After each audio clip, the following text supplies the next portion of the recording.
안녕하세요, 메슬로입니다. 오늘은 과거 리버풀의 빈약한 스쿼드를 대변하던 램발보 공격 조합에 대해 알아보도록 할 건데요. 다 합쳐서 1인분도 하지 못하는 모습을 보여주어 많은 비난과 조롱을 받기도 했습니다. 그럼 재밌게 봐주세요.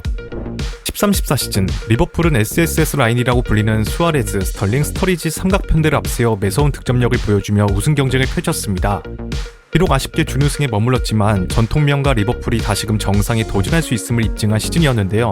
그런데 시즌이 끝난 뒤 간판 골잡이인 수아레스가 천문학적인 이적료에 바르셀로나로 이적하면서 리버풀은 대대적인 스쿼드 개편에 들어가야 했습니다. 이에 로저스 감독은 여러 선수들을 알아보기 시작했고 결과적으로 램발보 조합이 결성되었죠.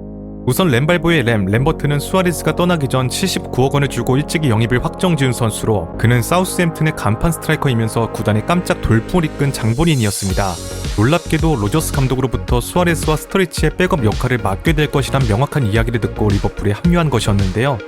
그는 당시 인간 승리 서사와 함께 무려 14년 만에 친정팀인 리버풀로 복귀하면서 많은 주목을 받았습니다. 그리고 램발보의 보리니는 지난 시즌 썬덜랜드에서 성공적인 임대를 마치고 돌아온 상황으로 많은 이들이 대부분 로저스 감독이 공격진의 뎁스를 두텁게 하기 위해 그를 잔류시켰다고 생각하지만 사실 보리니는 썬덜랜드와 QPR로의 임대를 추진했으나 이적 시장 막판까지 이어진 QPR과의 개인 협상 과정에서 죽음 문제로 계약이 진전되지 않아 어쩔 수 없이 리버풀에 잔류하게 된 것이었습니다. 그럼에도 불구하고 보리니는 주전 경쟁에 대한 자신감을 드러냈죠. 그러나 가장 시급했던 것은 수아레스의 직속 대치자이면서 수준급의 공격수를 구하는 것이었습니다. 로저스 감독은 수아레스의 대치자로 지난 시즌 프리미어리그에서 14골을 터뜨린 로익 레미를 염두에 두고 있었습니다.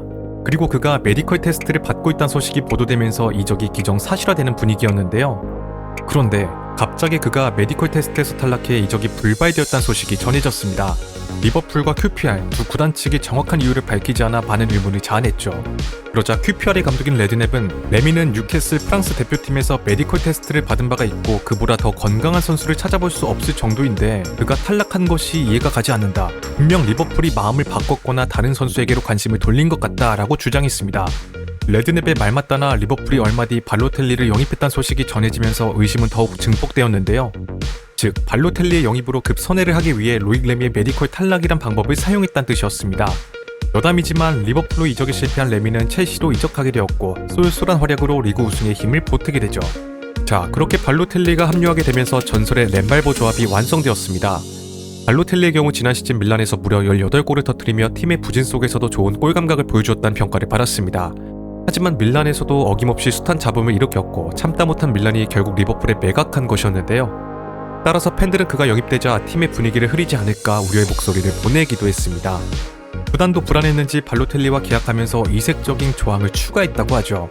기본적으로 1억 5천만 원을 주급으로 받지만 문제 행동을 일으키지 않는다면 추가적으로 6,800만 원을 지급받는 조항이었습니다.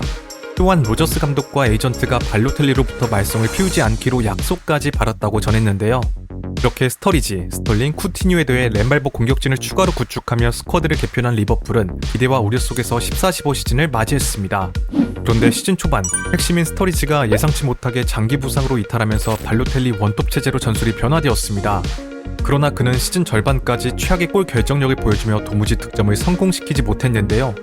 심지어 챔피언스리그 조별리그 레알 마드리드와의 경기에서 전반을 0-3으로 마친 뒤 하프타임에 상대 수비수인 페페와 유니폼을 교환하는 부적절한 행동을 보여 로저스 감독을 격분하게 만들기도 했습니다.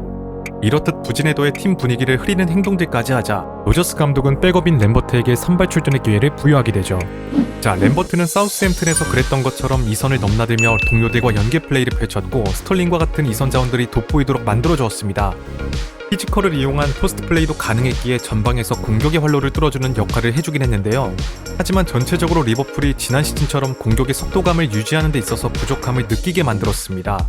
여담이지만 당시 몇몇 팬들은 소튼 시절 날아다녔던 랄라나, 램버트 라인이 리버풀에서 재기량을 보여주지 못하고 있는 것을 보고 로저스의 전술적인 역량이 문제가 아니냐는 의견을 내놓기도 했는데요. 각소라고 램버트는 득점포를 터뜨리진 못했어도 공격 연계는 됐기에 팬들은 골을 못 넣는 발로텔리보다 차라리 램버트를 중용해 이선의 강점을 살리라는 의견을 내놓았습니다. 그러나 로저스는 이후 다시 발로텔리를 기용하며 발로텔리 원투만을 고집하는 모습을 보여주었죠. 마지막으로 램발보의 보리니의 경우엔 단순히 실력적으로 이들보다 못한다는 평가를 받으며 최전방이 아닌 측면 공격수로 나오는 빈도가 더욱 잦았습니다. 이렇듯 3명의 선수는 서로 다른 이유로 득점을 터뜨리지 못하며 부진했고 한때 888분, 거의 10경기 남짓한 시간 동안 무득점을 기록한 것이 화제가 되기도 했습니다. 이에 역대 최장 무실점을 기록한 전설의 3백, 프리미어리그 최고의 3백이라 조롱을 받기도 했는데요. 이처럼 공격이 매우 무딘이 지난 시즌 공격진의 화력으로 감추었던 수비진에서의 문제점도 나타나기 시작했습니다. 결국 로저스 감독은 시즌 전환점을 돈 이후서부터 쿠티니와 스털링을 전방에 세우는 제로톱 전술을 활용하며 경기력을 완화시켜 나갔는데요. 다행히 13경기 무패 행진을 이어나갔고 중상위권 순위까지 치고 올라갈 수 있었습니다. 그러자 시즌이 끝나기 한참 전임에도 불구하고 리버풀의 보드진이 벌써부터 램발보의 매각 계획을 세우고 있다는 기사가 보도되기도 했죠. 결과적으로 리버풀은 해당 시즌 리그 6위로 마무리하며 2연속 챔피언스리그 진출엔 실패하고 말았습니다. 이러한 결과를 맞이한 것에 대해 해당 시즌에 3명이 합쳐 고작 8골 4도움을 기록한 램발보의 책임을 무시할 수 없었는데요. 당시 리그 우승을 거둔 첼시의 수비진이 37골을 터뜨린 것을 감안하면 부끄럽기 짝이 없는 수치였습니다. 결국 리버풀은 스털링의 이적 사과와 맞물려 다시 한번 대대적인 개혁을 천명했고 램발보 조합은 단 한 시즌 만에 모두 정리되고 말았습니다. 이들의 빈자리는 벤테케, 피르미노, 데닝스를 영입해 메웠는데요. 그리고 시간이 훌쩍 지나 램버트가 인터뷰를 통해 한 사실을 폭로하게 되는데 발로텔리가 리버풀에 온 지 얼마 안 됐을 때부터 로저스 감독이 이미 그를 팔고 싶어하는 눈치였다고 할 정도로 발로텔리의 훈련 태도가 매우 불성실했다라고 전했습니다. 훗날 추가로 밝혀지길 발로텔리는 필드 훈련이 끝나면 후속 프로그램엔 참여하지 않고 그대로 집으로 떠나버렸으며 동료들과 어울리지 않으려 했다는데요. 수개월간 함께한 조엘런이 누군지 모를 정도였다고 합니다. 이렇듯 발로텔리는 팀 내 분위기를 망치는 주범이었지만 자신이 아닌 발로텔리를 계속 선발 기용하는 로저스 감독에게 불만이 많았다고 하죠. 이때부터 축구에 대한 사랑을 잃었다고 합니다. 램버트의 말만 들어도 당시 선수단 내부 분위기가 정말 뒤숭숭했다는 것을 예상할 수 있는데요. 발로텔리의 영입은 여러모로 리버풀에 도움되는 영입이 아니었던 것 같습니다. 램발보의 사례를 통해 알 수 있는 것은 애매한 A급, B급 선수 여러 명보다 확실한 S급 선수 한 명이 훨씬 낫다는 것입니다.